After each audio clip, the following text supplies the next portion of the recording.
In 2025, many investigations into domestic extremism now begin online. Law enforcement agencies increasingly open cases from digital signals and flagged activity on social platforms, and the use of fake accounts for infiltration is both documented and debated. This shift means undercover work now blends digital and in-person tactics. To survive, agents need cover identities that can withstand casual Googling, complete with photos, backdated histories, and followers that look authentic. Fail that test, and the operation collapses before it starts. Yet despite the digital trail building, real agents still choose to step directly into face-to-face meetings with armed extremists. So who actually volunteers for that kind of risk? Who becomes an undercover agent? When we talk about who becomes an undercover agent, the first thing to know is that no one is forced into this role. There's no assignment quietly slipped onto someone's desk or a superior pulling rank to make it happen. It's a choice, and not an easy one. Every FBI undercover operation starts with someone raising their hand to volunteer. For all the moments that might look thrilling in hindsight, the reality of the work is slow, uncomfortable, and marked by risks that can linger long after an operation ends. Forensic research consistently finds that agents often hit a breaking point at 5 months or more into an assignment, when symptoms of accumulated stress begin to surface. That means the Bureau has to be careful at the very beginning, before anyone ever steps into character. The entry process is designed to prevent people from stumbling into undercover work blindly. Before receiving approval, candidates are subjected to an extensive selection program. They undergo clinical screening by dedicated psychologists who assess their mental resilience, adaptability, and overall stability. There is documented sleep deprivation training at the FBI's undercover school, role-playing exercises where identities are challenged in ordinary conversations, and psychological tests intended to surface stress responses. The system is meant to replicate pressure before the real world does, weeding out people who may appear steady on paper but falter when tested face-to-face. Evaluation isn't about telling the most clever lie in a moment of panic. It's about proving you can sustain another identity convincingly for months at a time. Plenty do not make it past this stage. Candidates often reach their limits during role-playing scenarios that feel low stakes but reveal a great deal: the nervous fidget, an inconsistent explanation, or a laugh at the wrong time. Trainers are blunt about the implications.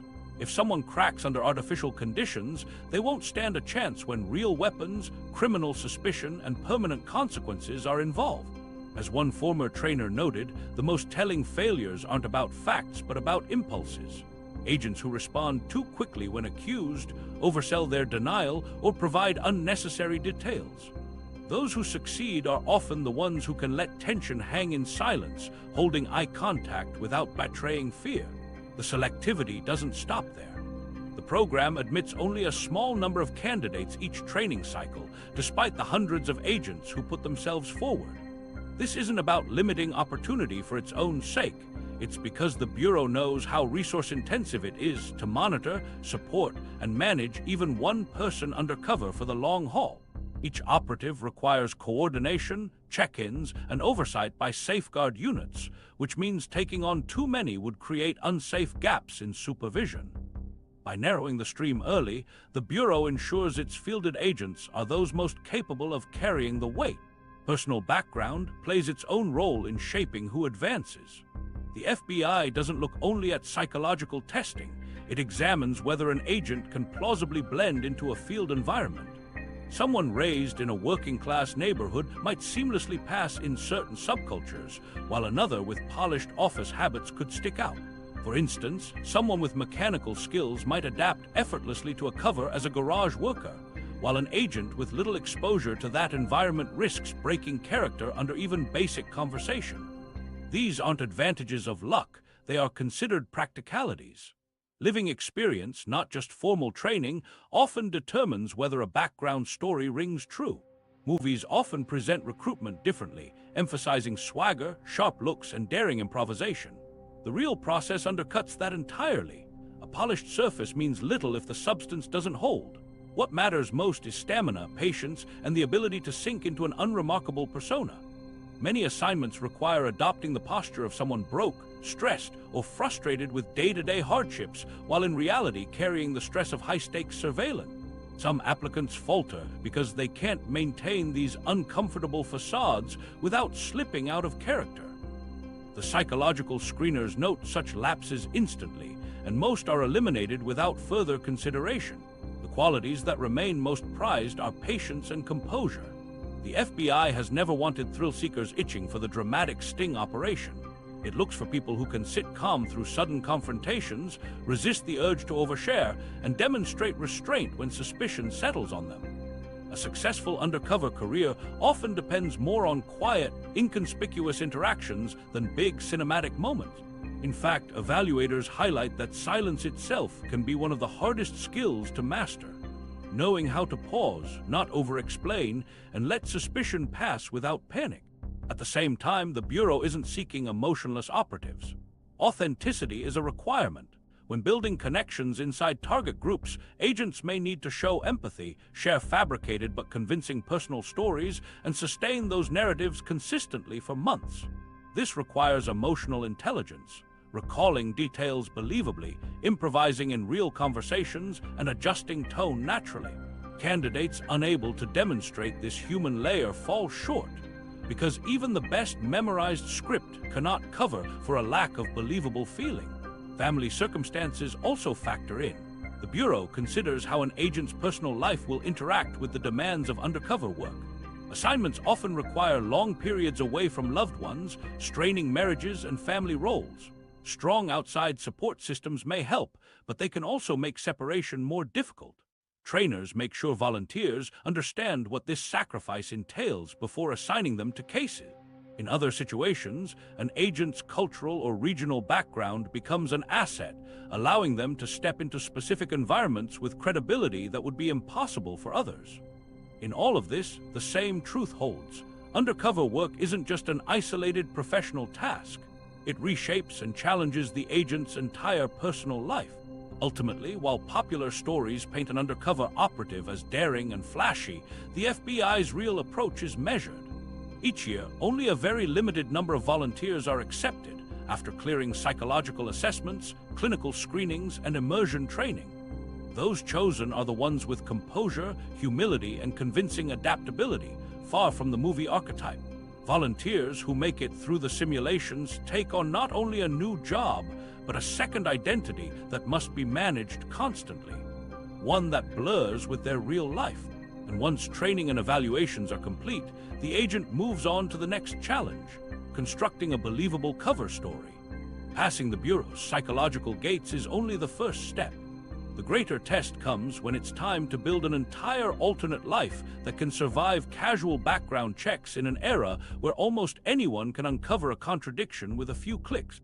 Building a legend in the digital age. That next stage is where agents begin building what's known as a legend. In modern undercover work, a legend is more than a clever story told over a drink. It's an identity supported by digital evidence, searchable, traceable, and verifiable. Back in the 90s, an agent could get by with little more than a fake driver's license and a rehearsed backstory. But today, information is too easy to access. A teenager with nothing but a smartphone can find missing details in seconds, drawing from old posts, registry databases, or cached profiles. That shift has forced agencies to approach undercover life as something that must be engineered across both real and online spaces, not just spoken into existence. This is where the practice of backstopping comes in. The term sounds technical, but at its core it means layering an alias so that it holds up to scrutiny wherever someone chooses to look. A name alone isn't enough anymore. That name has to appear in old message threads, in casual group photos, linked to a local job listing, or even mentioned in offhand community interaction. Building a legend means crafting a digital past to match a spoken present, leaving a trail that looks like it has been unfolding for years. For editors, one useful way to picture it is in layers. Surface-level posts you might find on a social feed, photos that connect the alias to real-looking people, and deeper community interactions like arguments about sports or neighborhood events. Each layer adds weight, filling out the kind of background most ordinary people already trail without realizing it. Social media has become the front line of this process. If an agent claims to be a middle-aged contractor, their online presence has to reflect the uneventful rhythm of that life. That means dated posts about everyday things, throwaway comments on weather, maybe a back and forth about a sports game years earlier. It has to look accidental, scattered, and boring, because that's how real digital lives develop. A timeline that feels too polished or worse, completely empty, immediately raises suspicion. Blank space can be louder than a lie, because most people have dozens of little traces online that they never even think about. If an alias doesn't, people notice. Even photos require careful construction. Gone are the days when a single headshot in a fake wallet would suffice. Now, a digital legend often needs entire albums, collages, or candid-looking pictures that appear to have been collected over time. Technical teams sometimes curate or quietly stage these images, and in certain cases they lean on advanced editing tools to age a photo or make it look like it was captured years earlier. The intent isn't to create glamorous portraits. It's to build filler content that supports the illusion that this person has been around all along. If someone happens to run a reverse search, the images are prepared to pass inspection without turning up obvious red flags. The FBI and similar agencies have dedicated technical specialists for this work. Instead of stamping out one ready-made account, they create an interconnected system of profiles across platforms. One may be a professional page that lists employment consistent with the backstory. Another could be a dormant Twitter account that follows the local teams an alias would plausibly support. A third could be a forum handle that has left years' worth of small arguments about car mechanics or home repairs. These layers are designed to be cross-referenced, so if anyone digs around, the pieces align across multiple sites. One isolated profile invites doubt. An interlocking web of accounts starts to feel like reality. Still, the pressure is immense, because the slightest inconsistency can unravel months of work. Many extremist groups and criminal networks know infiltration is a constant risk, and they have become adept at checking incoming recruits. They'll scan identity databases, call listed employers, or even scroll through a person's online friends of friends to find mismatches. A single gap, say, an employer that doesn't appear in local business registries, can be enough to disqualify or expose an alias immediately. It's not the sophistication of a spy novel that poses the biggest threat. It's often the amateur-level fact-checking that comes free at a keyboard. This tension has created a strange irony. Undercover identities sometimes look more consistent online than real people do. Because backstopped legends are engineered, they avoid the haphazard clutter most of us leave behind: abandoned accounts, sloppy usernames, or forgotten posts. Some operatives even joke that their fake lives look better curated than their real ones. The trouble, of course, is that no matter how neat or ordinary the legend looks, platforms know when accounts are fabricated. Social networks like Facebook and Instagram explicitly ban fake profiles in their terms of service. In fact, companies such as Meta have publicly pushed back against law enforcement impersonations, raising civil liberties and privacy concerns. That means every time agencies expand a legend onto public platforms, they are navigating both security risks and the reality that what they're doing exists in a legal and ethical gray area. Despite those challenges, the most effective legends aren't flashy. They aim for dull because dull blends in. It's much safer for an alias to look like someone who spends their weekends posting about weather or home improvement projects than someone with a dramatic, curated life. The safest cover is the one that seems uninteresting, even forgettable. Credibility comes from those mundane touches, not from striking details that stand out. Constructing such an identity is less about dazzling resources and more about repetition over time. A routine pattern might involve 3 steps: adding in a LinkedIn-style entry with consistent employment, sprinkling years' worth of low-value social posts, and linking those with local interactions that reinforce location or community ties. Each piece looks harmless, but together they provide the corroboration that Payne and other field veterans describe as essential. Without that groundwork, an alias can collapse as soon as someone asks the most basic follow-up question. At its best, backstopping allows the online and offline identities of an alias to merge seamlessly. Targets often test newcomers informally. They don't just ask direct questions. They scroll, they compare, they notice details in online interactions. If an alias has nothing to show, suspicion builds, because everyone else in the group has digital traces that overlap with their everyday lives. Agents are trained to know that every text message, Every comment, even a silent absence in a group thread, could weigh as heavily as anything they say face to face. Nothing about this process feels cinematic. The work involves hours of uploading photos, typing reheated responses to old discussions, or seeding harmless posts over months to simulate casual activity. But for undercover survival, these small tasks hold extraordinary weight. Every routine trace that makes an alias feel ordinary buys time and trust, and every small inconsistency risks it all. Eventually, though, no matter how convincing the legend looks on screen, every operation reaches the point where that identity has to be embodied in person. Profiles, posts, and digital footprints can support an alias, but they can't carry it into a room where suspicion waits. And that moment, when an undercover steps across the threshold to meet those they've been studying online, is where digital backstopping meets its ultimate test. The first meeting, walking into the lion's den. The first face-to-face meeting is where an operation either survives its opening move or ends before it begins. No matter how strong the digital preparation, stepping into a room filled with watchful eyes changes everything. Every movement, every word, every stray silence can tip suspicion toward you. In these moments, success isn't about projecting bravado. It's about passing as convincingly ordinary under intense scrutiny.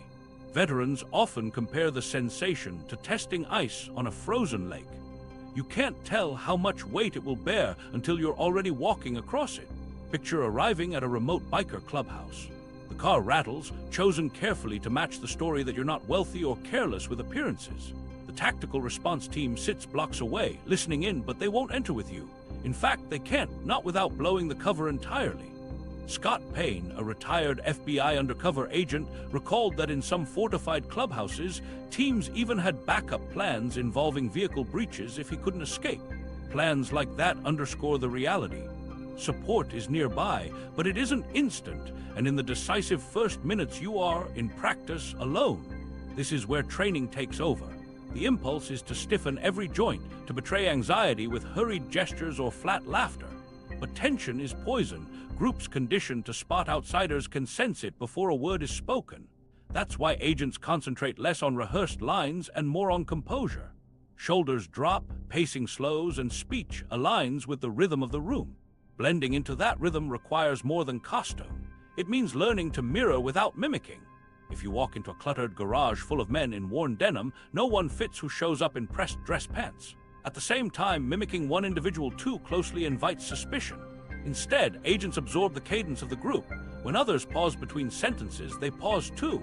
When a joke elicits leaning back and chuckling, the agent joins, not as perfect imitation, but as shared tempo.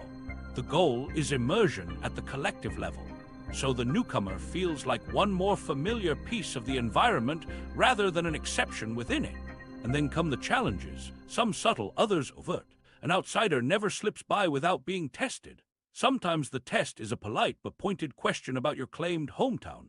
Other times, someone demands a look under your car hood for surveillance equipment or asks about a trade skill in a way designed to trip up an imposter. These checks may look casual from the outside, but inside the room, they matter more than any handshake. Paranoia is not a mood. It is the operating principle of these groups. Any inconsistency can close the door, and once that door shuts, it shuts fast. To prepare, agents rehearse facts as if they are reflexes. Bluffing is too fragile when every pause can be studied. Instead, an alias is stocked with lived-in details. The name of a corner store, the football team that plays on Friday nights, or the paint peeling off City Hall. If pressed about where to buy car parts, the agent produces a real store with a complaint about rising prices, maybe even the name of the owner. These aren't improvised lies. They are planted truths, rehearsed until a question triggers recall faster than nerves. Yet the tiniest missteps can be just as costly as failing a direct test. Undercover reports recall instances where something as trivial as ordering the wrong brand of beer raised suspicion. Regulars in certain environments commit to one drink, one label, and if a newcomer violates that custom, it signals more than ignorance. It signals distance. To outsiders, it sounds minor. To insiders, it is evidence. In these circles, culture is detail, and details can end careers or lives. Another overlooked element is atmosphere. In militias and clubs alike, the air often brims with exaggerated toughness, louder voices, sharper jokes, small power moves that establish hierarchy. An undercover presence must navigate this performance without drawing focus. Show too much deference and you look weak. Overstate confidence and you look reckless. The challenge is quiet calibration, balancing humility with control, adapting every smile or silence to the shifting current of the room. Even with cover teams outside, decisions inside the room fall squarely on the agent. Radio signals may be open, but entry is not swift. Payne described being tested in a basement where recruits were branded to demonstrate loyalty. In high-pressure settings like this, his own memory faltered briefly under stress, a reminder of how fragile control can be once physical intimidation is layered onto suspicion. Such moments demonstrate why agents can't depend on rescue at the first sign of danger. Surveillance may monitor the situation, but intervention only comes as a last resort. Technology offers choices, but those choices involve risk. Whether an agent wears a wire or not is decided for each meeting, weighing scrutiny against benefit. Payne reported that he preferred not to be wired in early contact, reasoning that bulges, clicks, or awkward adjustments could expose him prematurely. That kind of tactical judgment underscores how nuanced these preparations are. There is no universal rule, only calculated trade-offs between safety and evidence. And still, success rarely has flair. Passing the first meeting doesn't mean earning friendship or trust. It means leaving upright, unsearched, and with an invitation to show up again. It may be as subtle as a nod across the room, a casual joke returned, or a simple handshake without hesitation. In this context, the most ordinary gestures mark extraordinary relief. Survival here is defined not by triumph, but by an absence of alarm. Every encounter at this stage is feedback. Did your story fill gaps without over-explaining? Did your humor land without being forced? Did suspicion settle and then move on? Success is measured in inches, not in glory. Walk away with the option to return, and you've achieved the day's objective. Over time, the goal becomes consistency, showing your face again, fitting into patterns, letting paranoia dull with familiarity. But none of that is possible without surviving that earliest threshold. First impressions in these groups can be unforgiving, and even a single misstep may block the chance to ever be seen again. What follows from survival is not immediate access, but the slow, incremental process that defines real infiltration. That shift from tolerated presence to gradual acceptance is where the operation starts to gather weight. Building on those fragile initial victories, the long work of trust begins, each meeting a step, each interaction a test, each outcome carrying its own gravity. Inside the game of trust building, earning trust once inside these circles is its own mission. It isn't won in a single night or sealed by one good story. It unfolds slowly through accumulated encounters stretched over weeks and sometimes years. Researchers and former undercovers describe this as a gradual process built on consistent attendance, from routine gatherings to formal club church meetings, where just being present reinforces the illusion of belonging. That drawn-out timeline makes the task unpredictable. Some agents gain footing within months, while others find themselves grinding through years of effort before real ties form. From the start, the risks do not vanish, they shift. In the earliest stage, when you're still a tolerated presence, the danger comes from being flagged as an outsider and rejected outright. Later, when trust strengthens, the risk evolves. Now conversations pull you into planning, logistics, or overt criminal activity. What once threatened exposure at the door becomes exposure inside the operation, which can carry heavier consequences. Agents move between these phases knowing that the deeper they are drawn in, the sharper the stakes become. That progression hinges on consistency. The most basic signal of loyalty is simply showing up again and again without being conspicuous. An undercover at a bar or garage doesn't seize the spotlight. They hover at the edge, recognizable but not remarkable, a face that blends with the background. Over time, this subtle repetition convinces others that you aren't just passing through. In practical terms, it can be as unglamorous as having the same bar stool on a Thursday night or nodding to the same people at weekly meetings.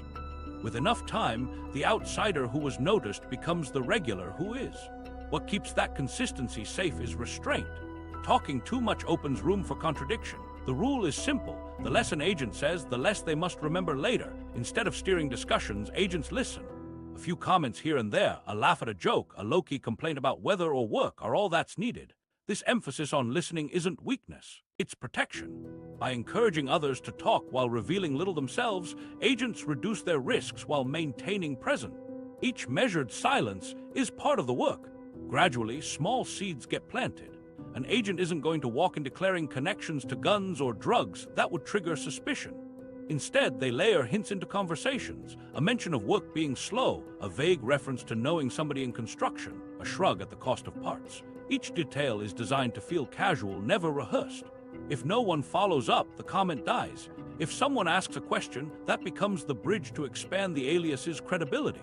It mirrors normal speech patterns within these groups.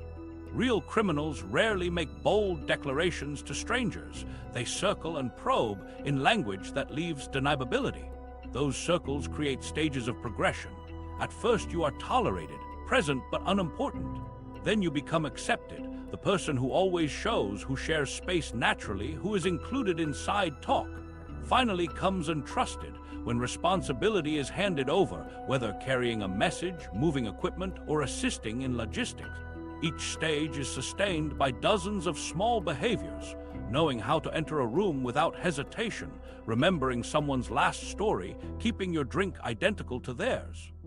These details accumulate into credibility, and credibility becomes clearance. Modern trust building adds a layer that didn't exist 30 years ago, digital proof of loyalty. Many of these groups aren't only hanging out at bars or clubhouses anymore, they're talking constantly through chats and encrypted apps. Silence in these spaces signals danger. If your identity has been welcomed in person but never shows up online, your absence is noticed. Agents must balance physical integrity with digital consistency. They craft responses in threads, share jokes, acknowledge updates, and even like ordinary posts to maintain presence. The illusion doesn't stop at the door. It extends into every private channel where members interact. Vulnerability helps too. Trust rarely cements because someone is flawless. It deepens when you admit weakness. Agents deliberately insert struggles into their stories, money problems, messy relationships, health issues, pieces of everyday pain that humanize their cover. Within these groups, where hardship and defiance are part of the culture, a life that looks too smooth feels suspicious. Imperfections are more convincing than polished. These vulnerabilities signal that you share the same burdens, and therefore you belong. The markers of success reveal themselves subtly. Suspicion eases from how people position their bodies. Conversations no longer pause when you approach, and favors circulate naturally, someone picking up your drink or asking you to watch their bag. Such changes are measurable. Once those boundaries shift, discussions change too. Rumors give way to planning, and light background talk becomes operational detail. For investigators, that's the inflection point when cover work begins producing evidence rather than just impression. Of course, this process is rarely glamorous. Agents often describe it as endless small talk, the tedious exchange of the same jokes, smoke-filled conversations, and minor gripes recycled night after night. It resembles the dead air of corporate networking more than a crime thriller. The art lies not in flashing brilliance, but in enduring the dullness long enough to become part of the ordinary landscape. In time, that tolerance opens the door to crucial material. Real plans, concrete logistics, visible contraband. That deeper access, however, alters the balance of danger. As you are pulled into more serious conversations, you are also standing closer to violence. Trust earns knowledge, but knowledge places you deeper inside armed groups that will not hesitate if they sense betrayal. This paradox defines long-term infiltration. The farther you succeed, the sharper the risks become. Research backs this reality too. Studies comparing law enforcement groups show that former undercover agents report more psychological symptoms after prolonged deployment than either non-undercover officers or those currently embedded. Evidence of how the price is often paid years later. Long-term effectiveness depends on pacing. Moving too quickly forces suspicion. Moving too slowly loses relevance. The craft lies in aligning your availability with the group's rhythm, whether that's weekly meetings, daily rides, or sporadic social clusters. A single absence at the wrong time can undo months of effort. By contrast, simply showing up at the right moment can carry as much weight as any dramatic gesture. It is not dominance that gains entry, but reliability. In the end, being accepted doesn't mean safety. It means new forms of pressure. To stay inside, agents are tested just as harshly as at the beginning, only now the tests involve actions, not words. Participation becomes part of demonstrating loyalty, and refusing the wrong request can trigger suspicion instantly. That's when the greatest protection is careful preparation, knowing the rules of engagement and having a plan for every confrontation. Embedded so deeply, agents face a recurring truth. Being welcomed in doesn't shield them from danger. On the contrary, it traps them in environments where suspicion and hostility are one mistake away. And while the job demands patience and consistency, what follows is the moment when unpredictable settings and immediate threats make survival the central focus. Surviving hostile environments is not a rare trial for an undercover, it's the defining condition of the job.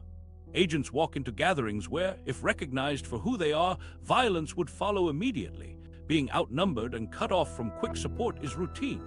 Backup exists, but not within arm's reach. That reality is precisely why the certification process admits only a small fraction of volunteers.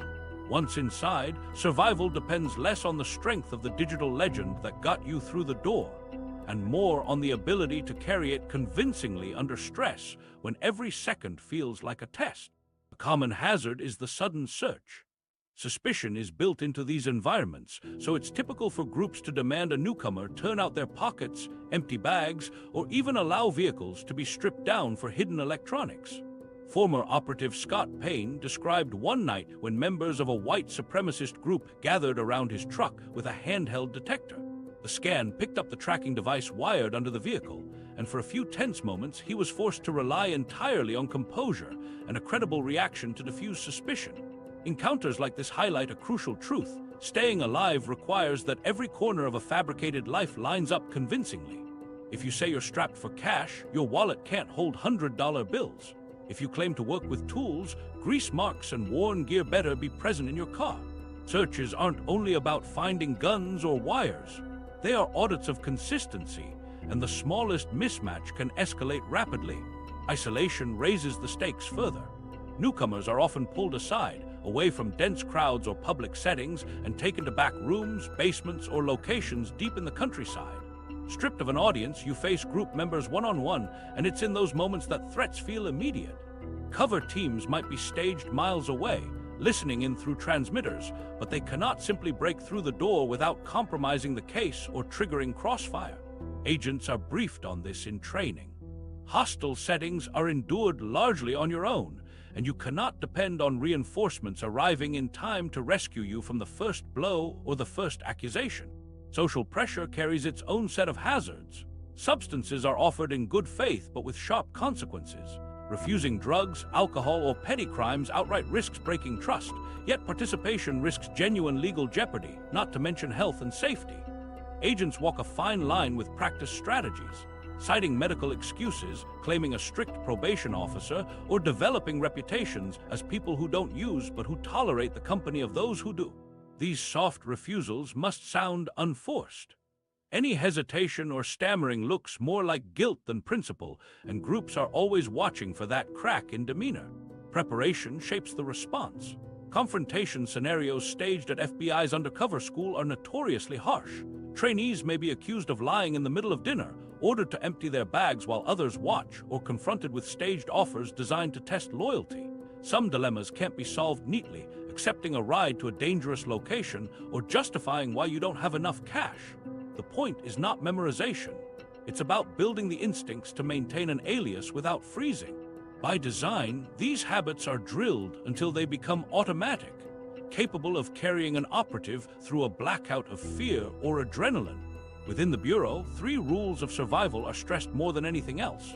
First, never lead a crime. To prod or push others over the line veers into entrapment, which can invalidate entire cases. Second, never escalate with violence unless acting clearly in self-defense. Any strike delivered first compromises legal standing, mission goals, and personal safety alike. Third, keep your legend consistent. Slip once and others will notice. These aren't suggestions, they are the rails that keep the assignment functional. Case agents and prosecutors oversee operations with these limits in mind, reviewing reports to ensure the work holds up under scrutiny. Without those safeguards, entire investigations could collapse the moment they reach a courtroom. For field agents, the issue of weapons is handled with similar nuance. Contrary to the assumption that every undercover carries a firearm, many go in unarmed. policy and practice shift depending on group dynamics, level of suspicion, and the agent's own preference. Payne himself noted he avoided carrying a gun early in certain operations. It reduced the risk of discovery and prevented situations where lethal force could spiral uncontrollably, while protocols make room for armed deployment when necessary. In practice, most operatives rely on patience, wit, and exit strategies rather than firepower. Backstopping support isn't absent in these scenarios, but its use is calculated. Surveillance listens carefully from disguised vehicles parked in nearby streets or rural approaches. Extraction scenarios exist in cold ink on planning sheets, including contingencies for forced breaches and evacuations, but they're last resorts. Too often, intervention would arrive only after the initial danger had already unfolded. Training makes this point bluntly. Survival in a hostile setting is less about expecting a cavalry to storm inside, and more about outthinking a test in the moment, protecting the legend with words and presence. Even humor has its edge in these scenes, though not always intentionally. Emergency words or discrete code phrases are issued as distress signals. In earlier days, some were unusual enough to sound almost comedic if spoken under dire circumstances. Though agents never treat the stakes lightly, the memory of calling out awkward trigger words in training sometimes provided brief relief. Over time, policies shifted toward using simpler, ordinary phrases, precisely because excessive artificiality invited doubt if overheard. Humor doesn't save you in the field, but brief levity during preparation can keep the strain from breaking an agent before deployment ever begins. What unites every account of operating deep inside hostile territory is the emphasis on brainwork over brawn, declining a line of cocaine without shutting down camaraderie, laughing at a crude story without breaking character, holding eye contact but knowing when to release. These calculations, carried out moment to moment, turn into lifelines. Each correct move buys more time. Each slip raises the chance of a quick and harsh end. The best protection isn't hidden in a weapon. It's in anticipating reactions and fending them off naturally. Yet it would be a mistake to imagine the dangers as purely physical or tactical. Spending years in hostile clubs, militias, or gangs means carrying stress around constantly, pretending to laugh when fear presses inside, and absorbing conversations about violence or hatred you can't push against openly. You may shield your body through careful practice, but the mind absorbs stress differently. Pretending convincingly in volatile rooms leaves marks that don't fade easily afterward. And it's there, in the constant negotiation between safety and illusion, that the consequences begin to travel inward. Facing hostile environments is only one part of survival. What comes after, when the room quiets and the mask cannot slip even off duty, is the tougher cost many former operatives describe. It isn't just about surviving nights in dangerous rooms. It's about carrying those nights inside yourself long after you step out. The psychological toll. The invisible effects of undercover work may not be as immediate as physical danger, but they are just as real. The psychological toll sits at the center of every long assignment, shaping how agents live during and after deployments. Unlike the external risks of hostile rooms or sudden searches, this side of the job operates quietly, building in increments until it begins to affect how agents think, sleep, and connect to the lives they left behind. At its core, the undercover role is a kind of performance. Agents learn dialogue, rehearse habits, and construct personalities. But unlike actors, they don't stop when the curtain falls. The role continues.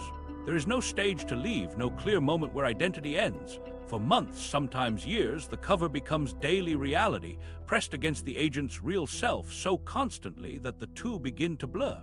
Research has shown consistent themes across former undercovers: elevated rates of anxiety, hypervigilance, identity disturbances, and dissociative symptoms.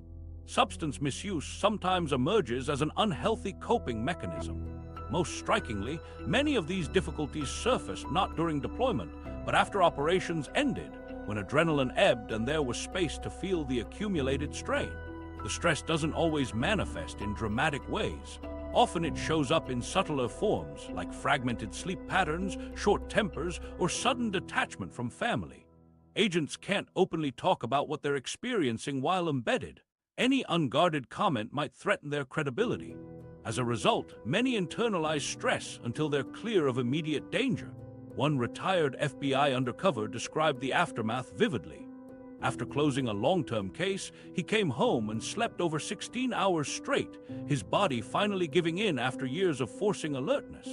That experience, tied to Payne's account in the background research, underscores how the pressure doesn't simply turn off once an assignment closes. The Bureau has recognized these costs more formally in recent years. Standard safeguards are now built into the system. Pre-deployment psychological screening identifies vulnerabilities before they can harden into major risks, ensuring candidates are mentally ready to live dual lives. During active cases, agents have scheduled check-ins with supervisors, and psychologists remain on call to provide direction or intervention. And once operations conclude, structured reintegration begins. These mandatory debriefings aren't optional therapy. They're designed to prevent agents from carrying unspoken trauma alone. The structured steps, screening, monitoring, reintegration, are part of a system built from accumulated lessons and the understanding that untreated stress can unravel even the strongest operatives. That system is necessary because undercover life often forces agents into paradoxical situations. A cover may require creating fake children, spouses, or financial obligations, repeating those details so often they begin to feel nearly real. The false family slowly takes on emotional weight, even while the real family waits outside the assignment, struggling with absence and distance. Former operatives have admitted how jarring it can feel to come back home after months of false stories. Some describe watching their own children in real life but sensing detachment, as though the genuine family scenes carried the artificial haze of the invented ones. Those distortions don't affect everyone equally, but they demonstrate the mental strain of sustaining two realities at once. The range of impact is wide. Not all undercover agents collapse under pressure, and the literature makes that clear. Many endure demanding assignments and return with relatively few lasting symptoms. But research also shows a significant minority experience prolonged effects, especially tied to long deployments.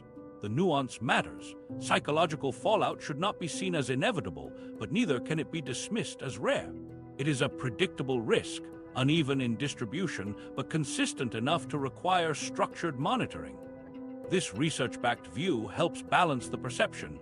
Agents are not doomed by the work, but they are certainly vulnerable to it in measurable ways. Daily living becomes part of the weight. Stress leaks into mundane routines. Headaches that linger, jumpiness at sudden noises, difficulty focusing on conversations at the dinner table. Some operatives turn to temporary crutches, caffeine cycles to stay sharp, prescription sleep aids to quiet an overactive mind, anti-anxiety medication to suppress tremors of fear. Others describe retreating into silence, unable to steady their moods at home after months of hyperalertness in the field. Family members often notice the disconnect before the operatives admit it themselves, watching someone seem present physically but absent in thought. Since 2023, the Bureau has moved further toward proactive prevention. Now, every active undercover must sit through quarterly psychological evaluations in addition to post-operation assessments. These reviews focus on markers like appetite change, irritability, sleep disruption, and concentration lapses. Some agents find the procedures tedious, but the purpose is preventative. By intervening early, supervisors hope to reduce the number of cases where unnoticed stress hardens into burnout, or where an agent continues too long without realizing their performance is slipping. Cultural changes inside the Bureau have shifted the tone around these discussions too. Where psychological strain was once treated as something of a weakness, it is now explicitly framed as an occupational hazard. That recognition influences retirement planning, recovery programs, and peer support initiatives. Groups of former undercovers gather to talk through experiences others outside the field wouldn't understand, creating spaces where the blurred lives they lived don't have to be hidden. Supervisors and psychologists encourage disclosure not as indulgence, but as a safeguard, acknowledging that prevention and open dialogue protect the force as much as bulletproof vests or surveillance equipment do. Some of the hardest moments arrive after the adrenaline fades. During operations, constant vigilance can feel like clarity, sharpening senses, and quickening reflexes. When missions end, that heightened energy vanishes, leaving behind emptiness. Many describe depression creeping in during this quiet period, accompanied by guilt over lost time with spouses or children. These are consequences invisible to outsiders, but deeply felt inside families. They are not universal. but they are common enough that the Bureau now invests in structured aftercare instead of leaving agents to process it alone. All of this underscores a larger truth. Undercover work places agents in a constant state of contradiction, earning trust only to betray it, creating intimacy only to undo it, living a daily life that is, by design, artificial. These contradictions don't erase themselves once the badge is back in the drawer. They leave impressions that follow people for years and sometimes permanently. But with structured systems in place, screening before deployment, monitoring during, and reintegration afterward, the burden is at least anticipated, and support is built in where it didn't exist decades ago. The psychological side of the job remains difficult to show. It doesn't carry the visible danger of a raid or a gun drawn in a tense meeting, but it weighs on agents continuously. In 2025, progress is measured not by the elimination of that weight, but by how quickly it's recognized and addressed before it becomes crushing. And while agencies continue refining the human support that keeps operatives functioning, another change has grown just as important: the external tools designed to make their work safer. Those developments form the technological dimension of undercover operations, and they carry their own complicated impact. The tech edge of 2025. Has the spread of advanced technology truly made life easier for undercover agents, or has it only heightened the suspicion of those they're trying to fool? In 2025, the reality is complicated. Agents now carry tools their predecessors could never have imagined, yet the groups they infiltrate have grown just as skilled at countering them. The result is less a decisive advantage and more a steady arms race, where every new safeguard is met by sharper defenses on the other side. Consider the evolution of hidden cameras. The clunky vests of the past have been replaced with miniature devices that slip into belt buckles, shirt buttons, or a watch face. These aren't blurry, unreliable feeds. They capture crisp video, transmit wirelessly, and disguise their signals against casual scanning. When an agent sits across the table chatting over a beer, the interaction feels informal, but the record of that conversation might later anchor a prosecution. Yet none of this is invisible. Organized groups know the FBI relies on these tools, which is why pat-downs, clothing inspections, and makeshift equipment sweeps are routine. Suspicion doesn't disappear with better design. It sharpens in response to it. Surveillance away from the room has advanced as well. Cover teams no longer rely only on parked cars staged discreetly on nearby streets. Today, smaller drones track vehicles quietly through traffic, while larger craft provide distant overwatch of clubhouses or rural compounds. These aircraft keep operatives from vanishing completely out of sight, but adversaries study these methods too. Some fortified spaces are built with roof structures designed to block aerial angles, while others practice moving only under tree cover to limit visibility. The arms race here isn't the fantasy of insect-sized craft. It's the practical clash between smaller, quieter drones and the evasive tactics groups now built into their routine. Monitoring extends to the agent's own body. Biometric trackers have become standard, embedded in small patches or wearable devices that transmit pulse, motion, and posture back to surveillance teams. A spike in heart rate or sudden collapse alerts handlers instantly, even if the agent can't safely signal over radio. This helps shorten the gap between crisis and intervention. The patch itself can't protect against violence, but it can trigger quicker reactions when seconds matter. Artificial intelligence has introduced another layer of influence. Systems now sift through vast streams of online chatter, linking unusual surges in encrypted channels or coded speech with upcoming meetings or planned actions. The Marshall Project has reported on one concrete example. In New Orleans, a network called Project NOLA links thousands of private security cameras to police, and AI-equipped systems send real-time alerts to law enforcement. In undercover work, these tools allow case teams to anticipate gatherings, map intersections between figures, and predict where danger points might emerge. When an agent walks into a bar or clubhouse, surveillance may already have warned them about who's likely to be present and which topics could surface during a meeting. But the presence of AI brings friction as well as reassurance. The Brennan Center and other watchdogs caution that real-time scanning of social media blurs the line between investigating threats and sweeping up constitutionally protected speech. Agents may gain tactical foresight, but the broader surveillance programs that feed those insights remain deeply controversial. The safety of one operative has to be weighed against the privacy rights of countless others, and the conversation surrounding that balance is far from resolved. Just as the Bureau has equipped itself with more advanced tools, its targets have adopted their own. Scott Payne described one white supremacist case where extremists brought a $500 signal detector into meetings. These devices, first marketed as simple counter-surveillance aids for businesses, now circulate widely. They can identify hidden transmissions in real time, revealing wireless bugs agents rely on. In Payne's experience, routines developed where members would rotate responsibility for sweeping, turning detection into normalized meeting protocol. The cost is low enough that groups with few resources can build this habit into their culture, leaving agents exposed to scrutiny from the moment they enter. That constant threat of detection has pushed the Bureau into inventing layered disguises for its tools. Transmitters are designed to piggyback on the noise of Bluetooth and Wi-Fi channels, blending into the background hiss of any wireless environment. Some are programmed only to activate when triggered, lying dormant during sweeps. Others rely on burst transmissions, sending a flash of data in an instant before falling silent again. The effect is a running chess match, where the Bureau builds concealment while its opponents hunt for cracks. Sometimes that clash looks less like high drama than two sets of technicians squaring off quietly. Undercover agents may sit with forced composure while a device struggles to transmit. Handlers in vans kick equipment and curse at failing software. And across the room, someone pulls out a handheld detector to fuss with batteries. At moments like these, both sides look less like hardened operatives and more like competing IT teams locked in nervous troubleshooting. Yet beneath the awkward surface, those glitches represent life-or-death risks. If an agent's feed collapses, cover teams lose visibility. If a detector pings with the wrong frequency, suspicion sharpens instantly. The seriousness is inescapable. A hidden camera uncovered during a pat-down or a detected signal inside a clubhouse is not a delay or an inconvenience. It is an immediate threat. Likewise, a missed sweep on the opposite side can bring a full operation crashing down months later.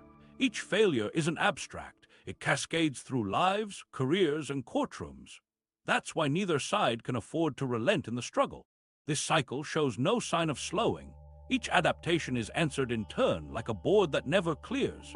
What tips the balance in the Bureau's favor is resources. Laboratories, research divisions, and constant funding streams allow its engineering to evolve faster. Extremist cells or gangs do purchase counters, but they lack the infrastructure to reinvent them continually. In practice, organized crime reacts. The Bureau innovates to stay ahead. That advantage keeps agents working in environments that outwardly appear far too suspicious to enter. Still, advances are no comfort when suspicion rises across the table. Agents live with the knowledge that their tools both protect and expose them. Cameras, drones, patches, and AI are lifelines, but they are also red flags to those on constant alert for infiltration. Undercover life becomes a two-front contest, avoiding human suspicion while simultaneously avoiding technical discovery. Both are relentless, and both demand daily management. And beneath all of it lies the same grounding fact. Equipment does not replace judgment. A hidden patch can't talk you out of a direct accusation, and a drone overhead can't steady your voice under interrogation. These devices extend a team's reach, they gather evidence, and they shorten response times, but they can't make choices in the room.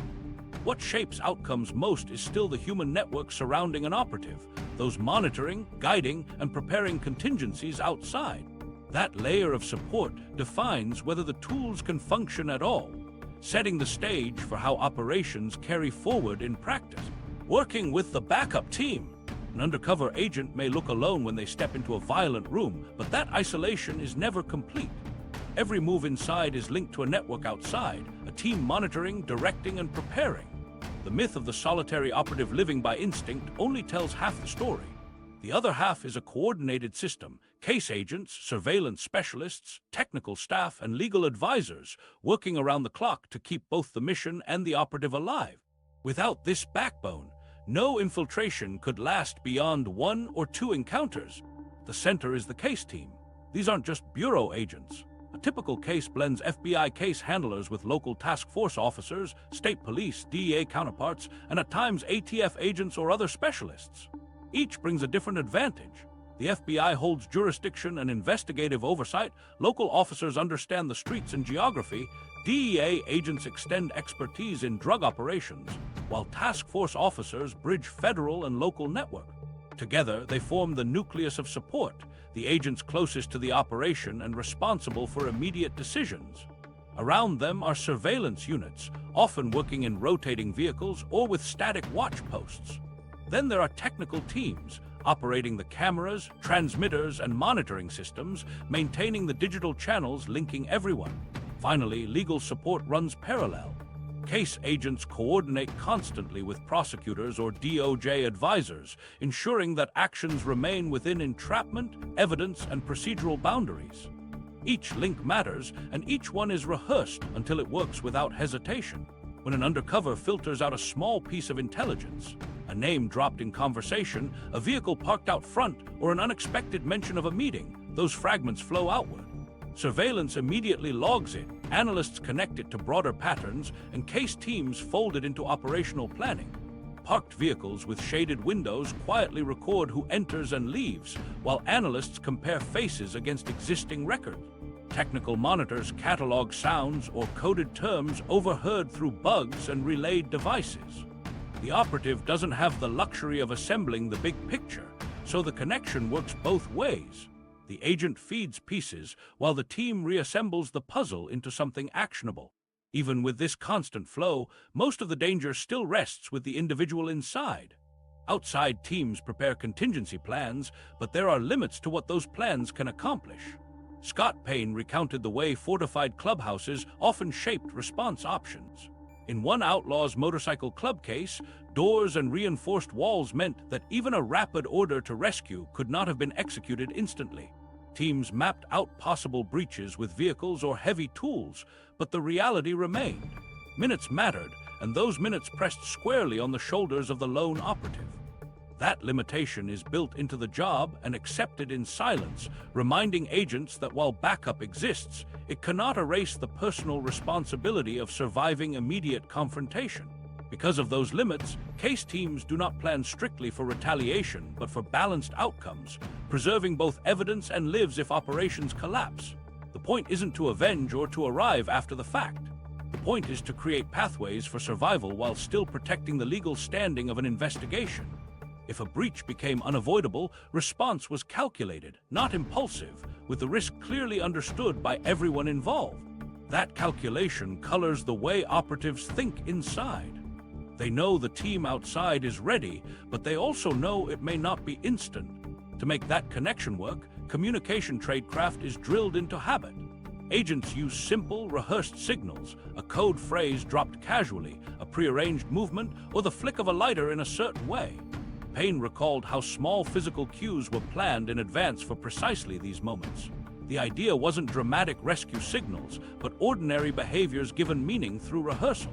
When spoken words or open messages were impossible, these cues brought clarity for those monitoring outside, signaling stress, danger, or readiness without exposing the operative. For the teams, they became lifelines as vital as any piece of technology. Those outside, meanwhile, have to move with near invisibility. Cover teams can't look like cover teams. Surveillance agents spend hours simulating lives in parked vehicles, disguising their presence through ordinary routines. Commuters in parking lots, repair crews idling with tools nearby, a neighbor out for groceries. The reality is often less exciting than imagined, defined by stale food wrappers, uncomfortable car seats, and long stretches of motionless waiting. But these small disguises protect the illusion. One vehicle standing out, one technician shifting too quickly, and the presence of law enforcement becomes obvious. Agents inside may depend on bullets and wit, but just as critical is the teammate outside fiddling with a fast food bag to keep the cover intact. The rhythm of the work shifts constantly. On some nights, everything plays calm. Nothing unusual is logged beyond routine interactions and ordinary traffic. On others, chaos surges, unexpected movements, groups dispersing from meeting halls, or a sudden drive into rural territory. Surveillance units pull into synchronized rotations, redeploying instantly to cover what can no longer be seen from one angle. Decisions come in seconds, driven by trust in plans rehearsed countless times before. The undercover inside might never know the scale of those maneuvers, but they live on the assurance that wherever they walk, orbiting layers are moving with them. In between these bursts, silence often carries the most pressure. 10 minutes without a check-in can feel like hours for the surveillance team. They have no way to know whether the agent inside is deep in conversation, out of reach, or under direct suspicion. Waiting too long risks catastrophe. Moving too soon risks blowing the cover. It becomes a discipline in reading patterns rather than reacting to nerves, letting rehearsed codes and signals carry meaning instead of panic. Operatives may count on their own composure, but cover teams count on it with equal intensity, knowing their judgment in silence matters as much as their speed in action. This tether between the operative and the team is built on trust, no less critical than the trust an agent cultivates inside criminal groups. Agents enter fortified rooms believing not in guaranteed rescue, but in collective attention. They know that beyond these walls, someone is documenting every detail, preparing fallback plans, and tracking patterns closely enough to respond intelligently if danger crests. The security isn't total, but it allows them to focus on role and performance without constantly looking behind them. Out of that trust rises a balance. On their own, undercovers could never sustain operations for months or years. Alone, they would be isolated fragments trapped inside organizations far too resilient for one person to fracture. With coordinated backup, however, those fragments get braided into months of evidence logs, surveillance records, and strategic direction. Independence inside converges with support outside, and only together do they make cases sustainable. And those cases, once the system works as intended, grow far larger than individual encounters. Surveillance, communication, and legal guidance accumulate alongside human presence, producing results that ripple past one night, one conversation, or one clubhouse door. The measure of success reaches beyond survival itself. It rests in whether the machine built around the operative translates those nights into lasting outcome. And that brings the larger question into focus. When all the pieces finally converge, what do these high-stakes operations actually achieve? When operations break crimes apart, undercover operations are never designed just to nab one or two low-level criminals. The entire purpose is to weaken and dismantle the larger structures that allow violent groups and trafficking rings to survive. When the FBI spends months or years investing in a fabricated identity, it isn't to meet a single target. It's to work its way upward, toward the organizers, money handlers, supply chains, and mid-level enforcers who make an organization operate smoothly. Each infiltration is planned like a wedge forced into the core of a network. The aim is not only arrests, but to destabilize the structure so it cannot easily reform. From 2023 through 2025, there have been several examples of how impactful these operations can be. Some of the sharpest involved domestic extremist groups with white supremacist leanings. The work didn't just take down isolated members, it clipped leaders responsible for logistics, propaganda, and weapons access. Pulling them out disrupted communication channels and stopped recruitment pipelines. These weren't symbolic arrests. They reorganized the landscape of entire extremist ecosystems and applied deterrence by making other groups paranoid about infiltration. The same period also brought strides against organized drug factions, especially fentanyl trafficking networks. Agents who entered as minor intermediaries eventually gained access to supplier-level conversations. That undercover access helped track how synthetic opioids moved across borders, through distributors, and into local dealers. The seizures that followed pulled in mass quantities of narcotics and exposed financial reserves used for laundering. While the full effect on public health is difficult to measure in real time, every load intercepted means fewer overdoses and hundreds of potential deaths avoided. Each time the supply chain fractures, rival groups are forced into disarray, and demand for improvisation often exposes new vulnerabilities. Weapons seizures highlight another reach of infiltration. Agents have been able to uncover and shut down stashes of automatic rifles, handguns, and improvised explosives before they left the warehouse stage. It's not just disrupting operations, it's preventing violence that would almost certainly have erupted down the line. Every stockpile intercepted replaces a potential headline about an attack with silence. Those silences aren't easy to celebrate publicly, but they may represent the most important outcomes. Plots stopped at the planning table demonstrate this even more starkly. In one well-documented example, when an FBI undercover embedded in the base, evidence from conversations revealed a suspected plan to murder targets as part of ideological escalation. That intelligence allowed law enforcement to intervene before the discussions shifted to action. Arrests followed, charges were filed, and whatever violence might have come after remained only in transcripts and court filing. It's prevention by deception, a tangible reminder that an undercover's presence often swaps a public tragedy for an unmarked what if.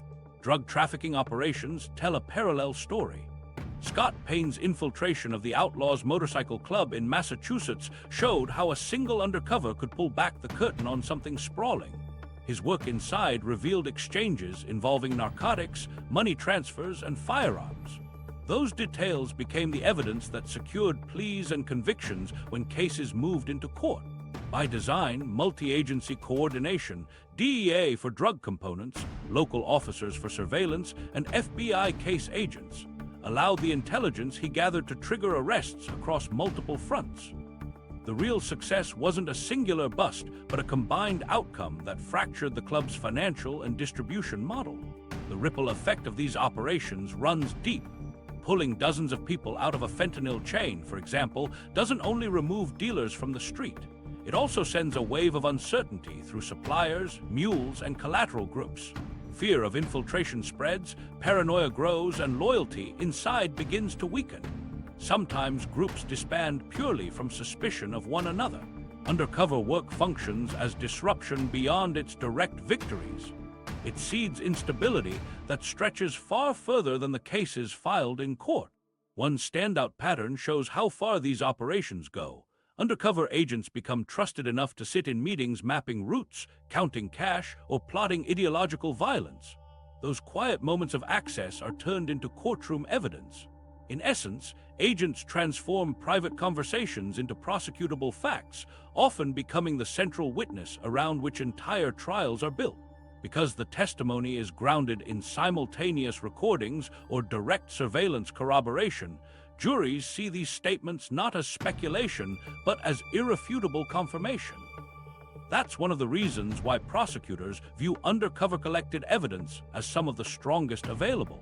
But it's important to note that even the most impressive infiltrations don't operate in isolation. They succeed because of coordinated frameworks, surveillance teams documenting movements, technical units gathering intercepted chatter, informants feeding tips, and case agents weaving these strands together.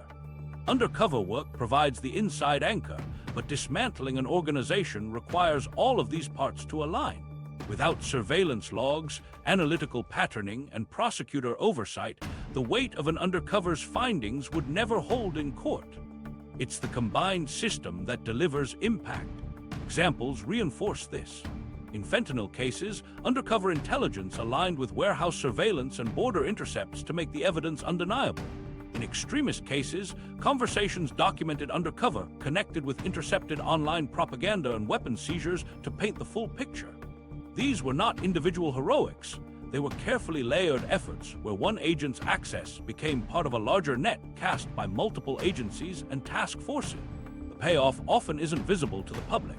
Communities don't always see the headline that says how many lives were saved, because saving lives by prevention leaves no obvious trace. What they do see are indictments, guilty pleas, and chains of firearms or drugs linked directly to infiltrations.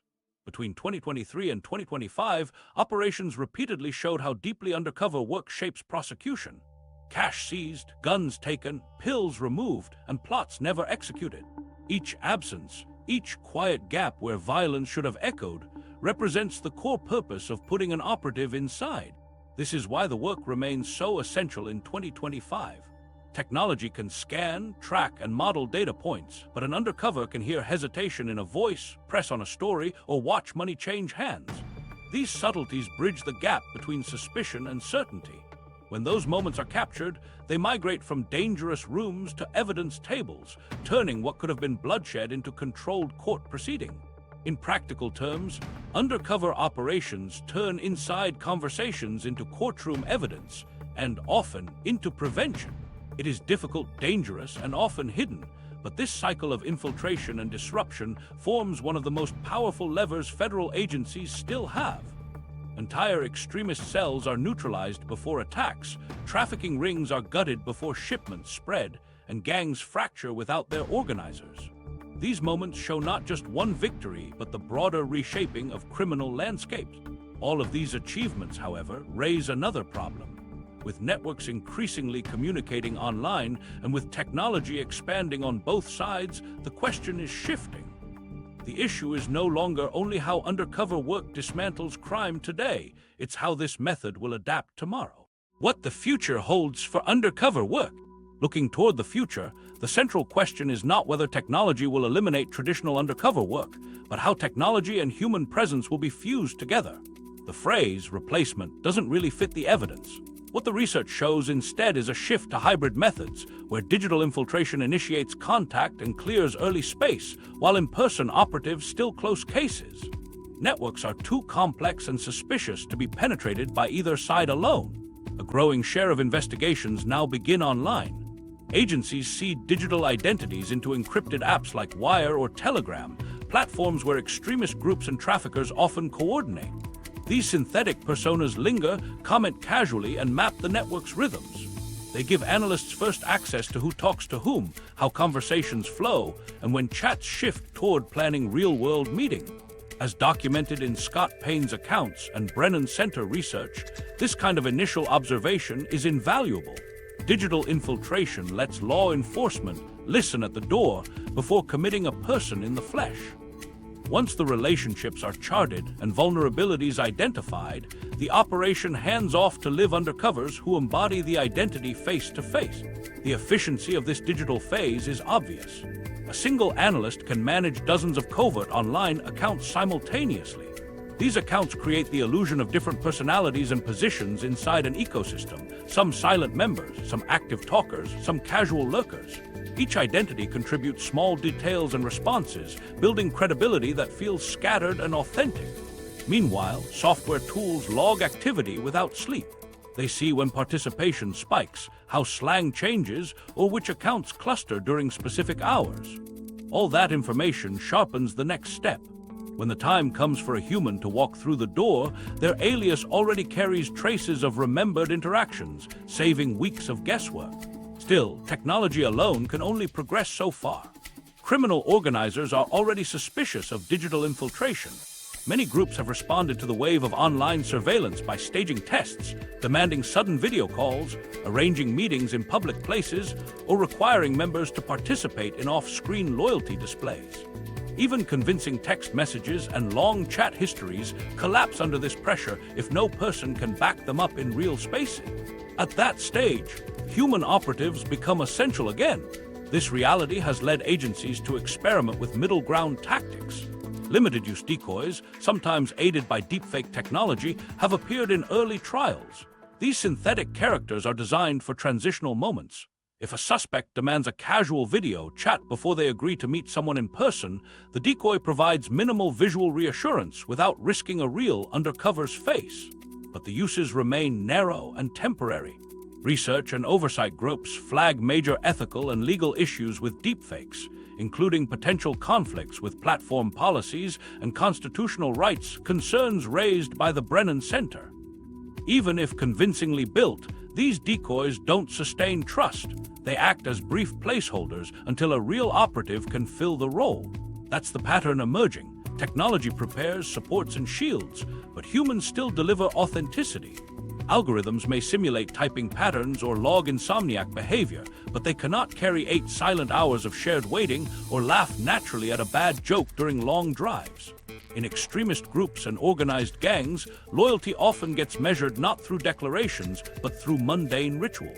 Those rituals, smoking outside together in the cold, repairing a broken bike, waiting bored in a garage, solidify bonds nobody has yet found a way to fabricate through a screen. The FBI and other agencies have already embraced this hybrid pipeline. A case may begin with seeded accounts in Telegram chats. Machine learning scans the slang patterns and maps hierarchies. Analysts use the findings to draft backstories tailored to fit the specific culture of that group. Then, when conversations start pointing to face-to-face meetings, the undercover agent enters, armed not just with a fabricated name, but months of traceable digital life to give it credibility. During in-person interactions, case teams can reference logs to reinforce continuity, tightening an alias that feels lived in, not invented. For the undercover, this blended approach changes the steps of entry. Agents no longer always walk in cold, hoping improvisation saves them. More often, they arrive introduced by an online persona that already built low-level credibility. Groups recognize them from chats and see continuity rather than disruption. That handoff is powerful. It shortens the suspicion curve and gives the operative a margin of safety, at least temporarily. But it only works if the seam is invisible. If members sense any misalignment between the online voice and the physical person, trust collapses instantly. The adaptation cycle runs both ways. Just as criminal groups test new arrivals with sudden FaceTime calls, they've also started purging inactive accounts and blocking profiles that seem too curated. They notice when someone never slips, never contradicts themselves, never disappears for a week like real people do. That awareness forces case teams to imitate imperfection, scattering in silence, awkward phrasing, or quirks of activity that mirror real human inconsistency. The arms race has moved into personality simulation as much as into technical surveillance. Humor creeps into the edges. Algorithms might reliably generate arguments about engine parts or rehearse nationalist manifestos, but no software can sit under fluorescent lights in a half-empty clubhouse for hours on end without losing credibility. Undercover operatives know that authenticity hides in patience, boredom, and shared discomfort. That gap between what can be typed and what can be lived continues to define where machines fail. So the likely trajectory is not one of replacement, but one of layering. Digital footprints will expand. AI monitoring will parse conversations at greater scale. Synthetic decoys will be refined and deployed moderately. But case closures, the moments when indictments are secured, seizures made, and plots disrupted, will still depend on a real person sitting across from suspects, holding conversations steady under direct suspicion. Those human presences carry what machines cannot. And until software can sweat with tension or improvise silence, the final responsibility will stay with them. Blending these methods gives the Bureau its sharpest edge yet. Operations stretch across both digital and physical lives, each reinforcing the other.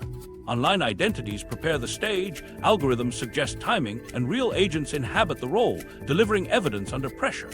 The hybrid model not only strengthens infiltration, but makes exposure harder. Questions thrown at the human operative can now be backstopped instantly by months of digital proof.